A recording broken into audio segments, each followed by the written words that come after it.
Hello, everybody, and welcome to the Great America Show. It's great to have you with us today. Tonight is the first and probably last debate for J.D. Vance and Tim Walz. Walz and Vance face off tonight at 9 p.m. on CBS. One of the probable hot topics will be January 6th, and what Democrats call the worst day this nation has ever seen. Imagine that. We have Kamala Harris, who just stole the nomination from Joe Biden, yet January 6th was the biggest threat to democracy? Well, I'm not too sure about that. In the 3.5 years since January 6th, federal prosecutors have charged more than 1,200 defendants across nearly 50 states and have secured sentences of incarceration for almost 500 people. This according to the most recent numbers released from the U.S. Attorney's Office in D.C. Our guest today is a January 6er. His name is Jake Lang, and he's currently incarcerated and has been for over 1,300 days with no trial. Jake is one of the few hundred political prisoners who are currently being used as pawns by the Biden regime. After this interview, he will be sent to solitary confinement, where he will stay until his trial begins on November 4th, just one day before the election. Imagine that. Jake Lang, it's great to have you with us today here on the Great America Show. I'm so sorry that you're spending your time in this gulag as a political pawn. It's disgusting what this regime has done. If you will, tell us what your daily life is like there, Jake, and how you get through it. Well, thanks for having me on, John. God bless America, and rest in peace, my brother Lou Dobbs. Last time I was on the Great America Show was with my brother, and I love him so much, and we walk in the footsteps of giants like him, so I just have to give my biggest shout out, and I'll see you in heaven soon, brother. God, we never know. We might be in another revolution here soon. Yeah, the way this country's turning out and the way that the communists are stepping on our necks and throwing our brothers and sisters into prisons to rot away for 4 years without a trial, it doesn't seem feasible that the American people will sit back and just watch this happen for much longer. Jake, tell us, if you will, you told me before this you were going into solitary confinement today until your trial starts on November 4th, and it's kind of an iconic day, one day before the election. Why are you going into solitary confinement for now over 30 days? Well, because we are so steadfast in our advocacy for the January 6ers. I do podcasts, we raise money, we file lawsuits with Federal Watchdog, our new organization. Just filed a $150 million lawsuit on all of the injuries that the Capitol Police did, including the 4 deaths at the Capitol from unarmed American citizens. And so we push hard, and we do not relent. We make sure that the American people know, hello, we're still alive. We're still suffering in here. Do not forget about the January 6ers. When you get to that ballot box, remember, it's either a vote for further weaponization of the United States federal government against its citizens or a vote for pardons for the January 6ers. It is very clear cut. My life is at stake. The lives of all my brothers that are in prison with me are at stake, and our families. So, guys, that's why I'm going to solitary confinement, for interviews like this and for the bravery of hosts like you that'll have me on from my prison cell. I mean, look at the bars on the window. I'm living it, man. I'm in the prison of the Gulag.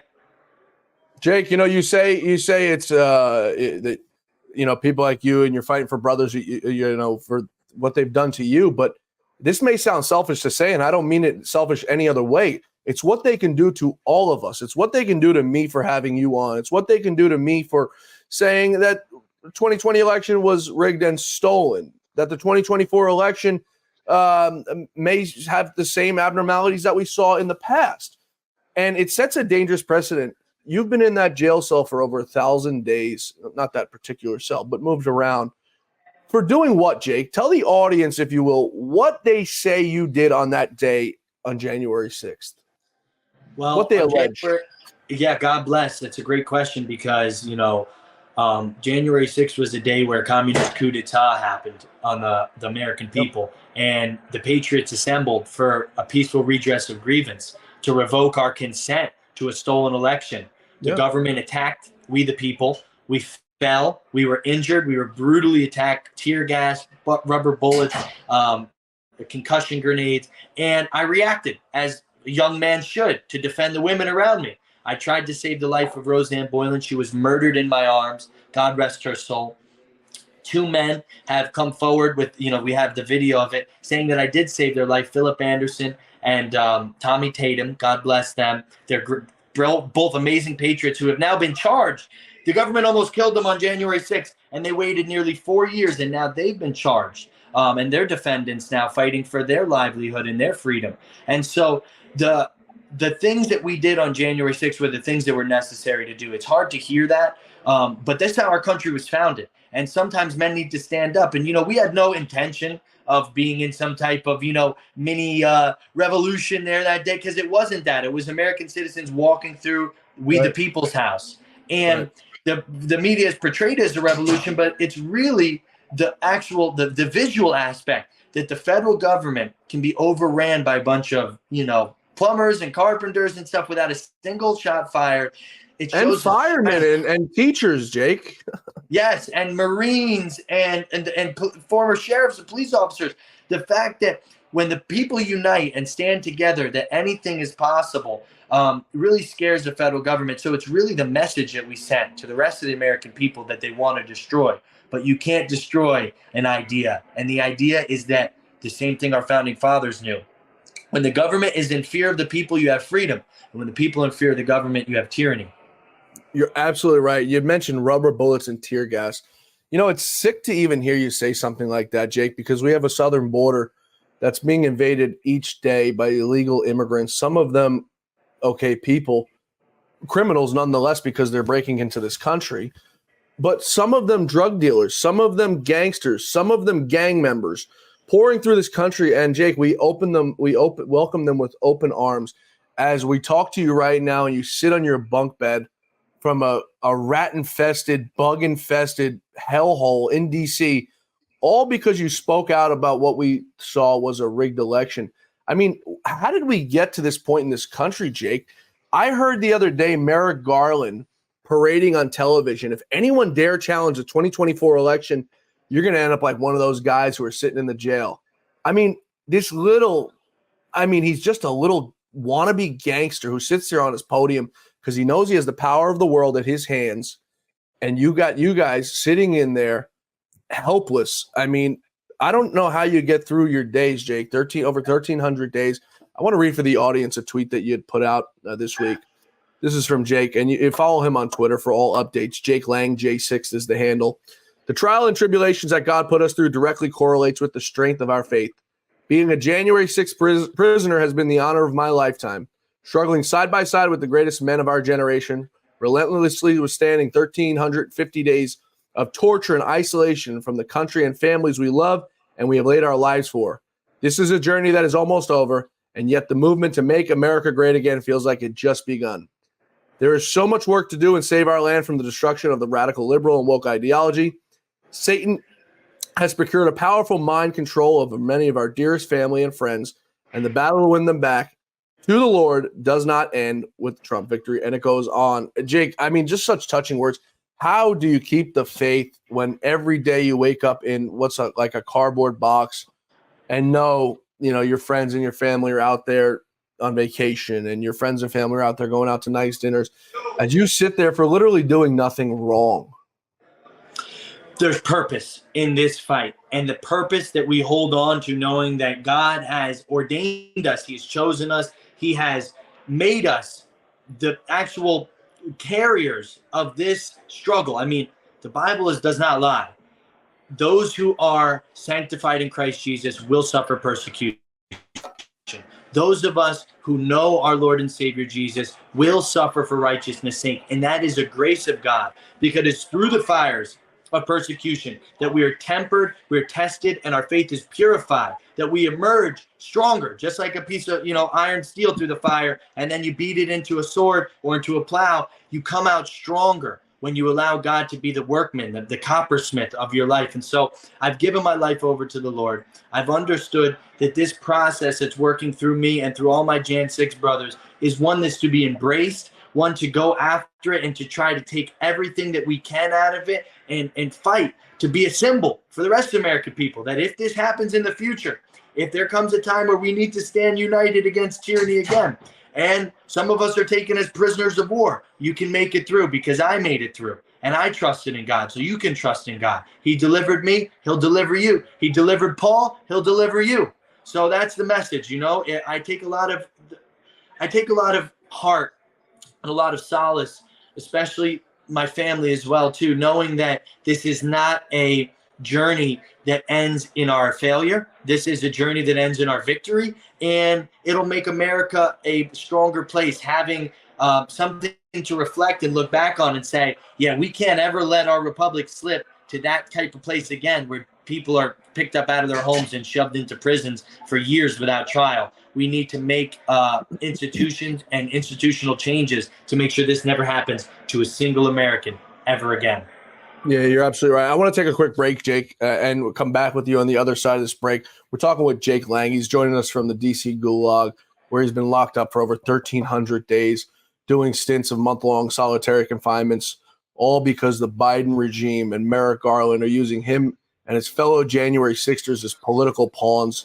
I want to take a quick break. We're talking with Jake Lang. We're coming right back. I want to take up President Trump, what I think he's going to do for you guys when he wins on November 5th. We're coming right back. Stay with us. Folks, are you tired of supporting big box stores and multi-billion-dollar corporations that don't support us? Corporations that donate tens of millions of dollars a year to push woke Marxist dem ideologies? Whether it be Amazon and Jeff Bezos or Target with their transgender clothing for kids, or even Bud Light going totally woke, enough is enough. Why should we as lovers of this country continue to support these corporations? The answer is we shouldn't. I constantly get people who reach out to me and ask, John, what can we do to save this country? Where can we shop and support American-made brands and conservative ideologies?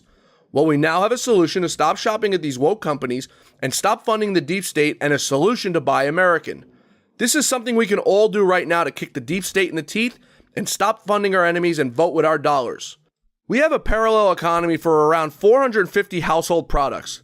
Not only can you cancel woke brands like Procter & Gamble and Johnson & Johnson, you can also cancel the stores that carry them. I need you all to head over to switchwithjohn.com, that's switchwithjohn.com, where you can read all about our movement. We have access to a conservative manufacturer that will replace these brands and the stores you buy them from.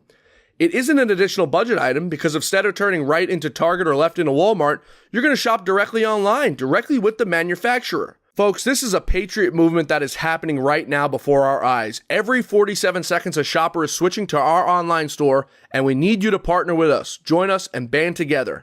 I just canceled my Amazon Prime subscription because I've truly had enough. So what do you say? It's time to put your money where your heart is? Join us today and help save this nation. Go to switchwithjohn.com. That's switchwithjohn.com to learn how you can join thousands of other patriots and help take this nation back. switchwithjohn.com. We'll see you there. A large retail store just canceled a huge order, leaving us with a ton of extra MyPillows. But you know what? That's their loss. I'm going to make it your gain. For the first time ever, you get standard classic MyPillows for wholesale prices, only $14.88. I can't believe I'm even saying that. Only $14.88. But it gets even better. For a limited time, I'm going to offer my entire classic collection at wholesale prices. Upgrade to a queen-size MyPillow for just $18.88. King size only $1 more. Get my body pillows for $29.88 and multi-use MyPillows for only $9.88. So go to mypillow.com or call the number on the screen. Use your promo code to take advantage of wholesale pricing for the first time ever on TV, including my standard size MyPillow, only $14.88. They've never been offered this low before. We have limited quantities at this price, so limit's going to be 10, and once they're gone, they're gone. We're back. We're talking with Jake Lang. Jake, for the audience, for everyone who's never been incarcerated, don't know what it's like, what is a normal day for you like? And I say normal, and I don't mean normal by any stretch of the imagination, but for you, it's become normal because you've been there for 1,300 days, no trial. What is a normal day like when you wake up in the morning in that hellhole of the Gulag? If you don't wake up and get into the Word of God, especially in an environment like this, you're going to get lost in the tragedy that is befalling you. Depression, hopelessness, isolation, those things will eat at you unless you are wearing the armor of God. So wake up, get into the Word, read a few Psalms, read an epistle a day, keeps the devil away, read Philippians or Ephesians or Galatians or one of the great trysts of our friend Paul.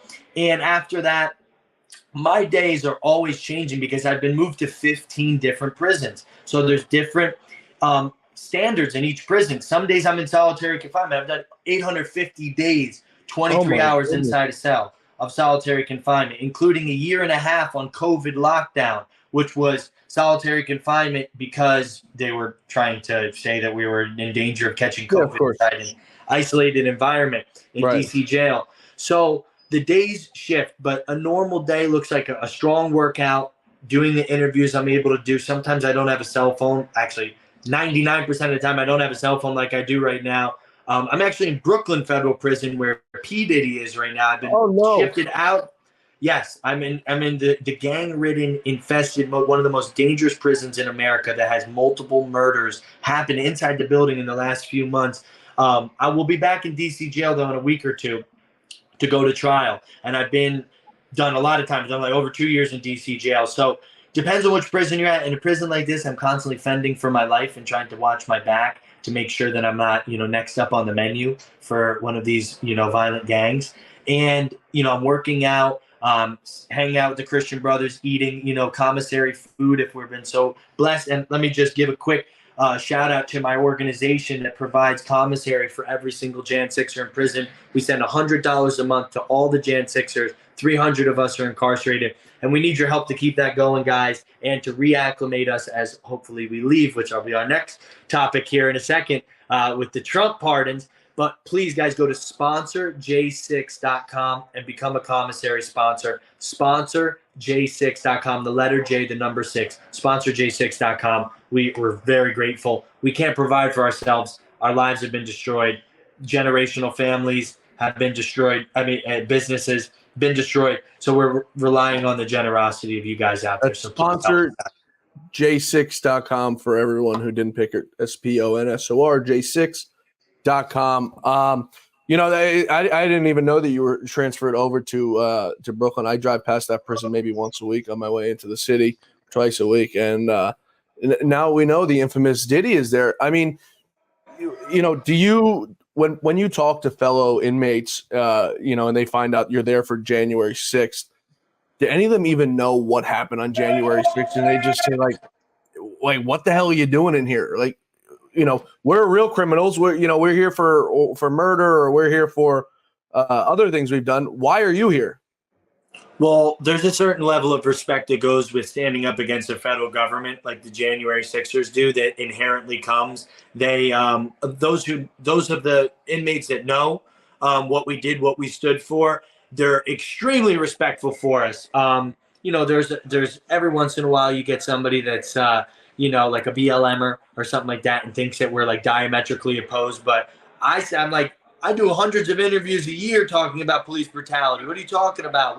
We understand that when the government does overreach, when the police is militarized against the people, that's not a good thing. Now, I stand with, sheriffs and police officers across this country that convict and grab the criminals out of the street. But there's a way to go about it professionally and not to make it so that your boot is on the back of the neck, proverbially, of the American people and make them feel like we're subjugated. And so that's what happened on January 6th. And so I really, since I was a young man, I've always thought that police brutality was the sign of a decaying, moral bankrupt society. And so we need to get back professional police officers that know how to do their job, fearless men that, will always uphold the standard of justice that is, the American way. And the Capitol police officers that murdered Roseanne Boylan and shot Ashley Babbitt cold dead, those people are not constitutional police officers. Those people are traitors to our country. And so there's a divergence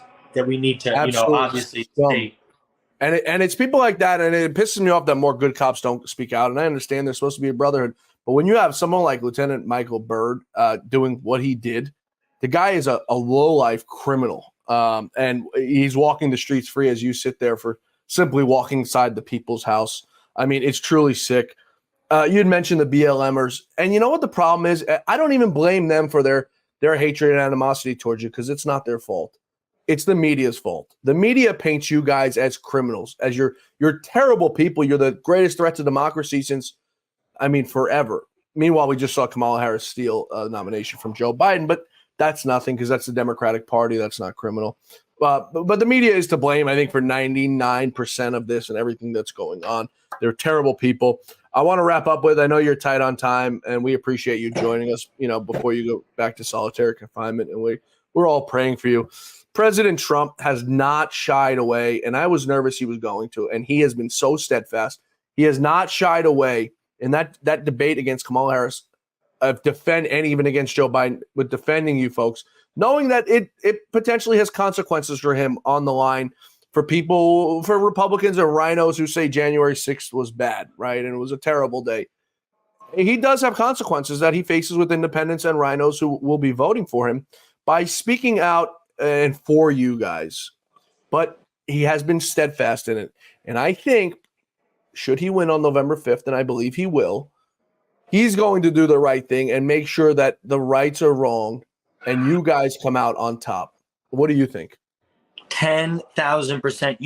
You can measure a man's integrity by the stands that he makes that are unpopular, but they're righteous. And so, we have done the hard groundwork for years in the January 6th community to unearth the truth that Fedsurrection, the fact that we were not the aggressors, the fact that there were provocateurs in the crowd and stuff of that nature. And we have exposed this, and with the help of, very, very select few congressmen and women, Marjorie Taylor Greene and people of that stature, Matt Gaetz and stuff like that, Troy Nehls, have, held committees, grilled Christopher Wray, talked about the death of Roseanne Boylan being, a cover-up because they said that she died of methamphetamine overdose when I witnessed her be murdered in my arms by a Capitol Police officer. So we have done the groundwork to win the truth back. And Donald Trump has responded the right way, seeing it as politically expedient even, not as political suicide as it would have been,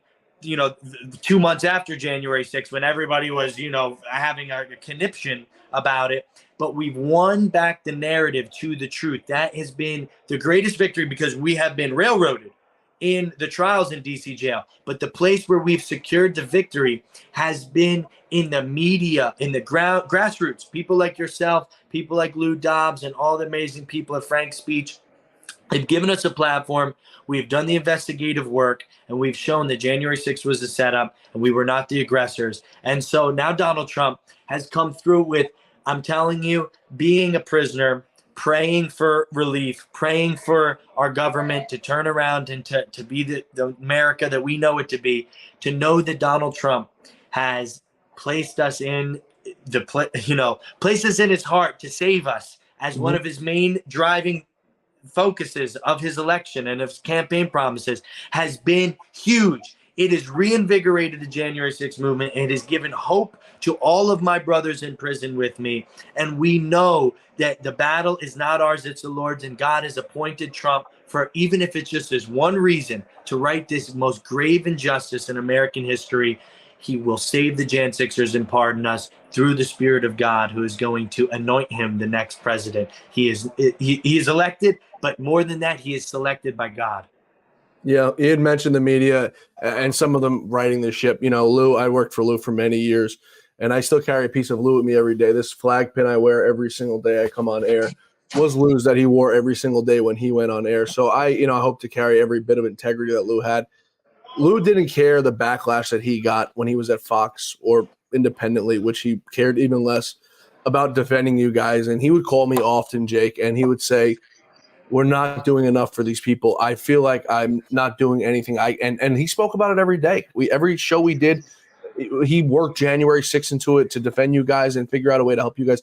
And he'd often call me, Lou, and he'd say, we're not doing enough. We need to keep going. We need to keep going. And he was doing, I think, more than anybody in the media. But we need more people like Lou who are fearless and steadfast and don't care about the backlash they take for doing the right thing. I've always lived my life like that, and that's why Lou and I got along so great, is because I never cared about backlash or retribution for doing the right thing. If you do the right thing in life, Jake, regardless of everything else, all the good things will come to you. And that's the way I look at it. And it's God to thank for those things. Jake, we're all praying for you. November 4th is a very big day for you. We're praying to God that the rights are wrong and you're out of that damn hellhole and back with your family and making this country the great place it is. You get the last word here, brother. Thank you, John. Your prayers I'm standing in agreement with them. They're heard by the angels in heaven. They're ministered unto all of my Gen 6 brothers. we have survived because of prayers like yours and the American people's. I've received over 5,000 letters since I've been incarcerated, all from Christians, all praying for us. I know that this election means something to you guys because it means the world to us. So let's get out there. Let's double down on our efforts. Fight, fight, fight. We need to win Pennsylvania. If you got friends in PA, get them registered. Fight for our country. If you take one lesson from the January 6ers, this country's still worth fighting for. And we showed it on January 6th, and we're going to show it again on November 5th. You're absolutely right, Jake. And we all need to stand and pray in solidarity with Jake and pray for the right outcome on November 4th when his trial starts, and on November 5th when every single American goes to the ballot box to cast their vote that day. Our life depends on it. It's not like our life depends on it. People say vote like your life depends on it. Our life does depend. My life does. Exactly right. Jake, you're a great American, and we're sorry for everything you're going through, brother. Be well, and we'll talk to you soon. God bless. Thanks, everybody, for being with us today. Please be sure to join us back here tomorrow for the Great America Show as our quest for truth, justice, and the American way continues. Be sure to follow me on Twitter at John Fawcett NY. That's John Fawcett NY. And on Truth Social at John Fawcett. Shoot me a tweet. Let me know what you want to hear more of on this show. You could also email us at info@loudobbs.com. We'll see you right back here tomorrow. May God bless you. May God bless America. And most importantly, may God bless the great Lou Dobbs.